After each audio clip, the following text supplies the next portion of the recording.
I think it's time for a little snack break. My wife made me a block of butter coconut mochi. It's a Japanese-Hawaiian dish made with rice flour, butter, and loads of sugar. It's got like a bazillion calories and stays fresh forever. It's a great trail food. I'll just save this for later.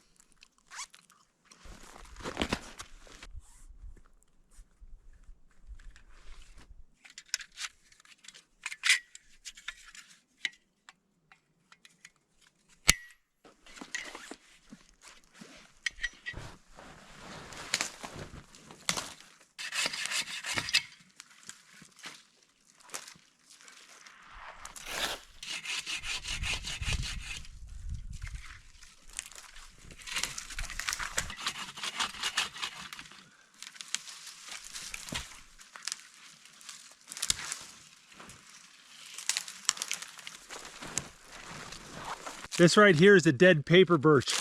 You can see this little papery bark. That is an excellent fire starter. And that's how we're gonna get our tinder for our flint and steel. I gotta make really sure not to stick this in the snow though.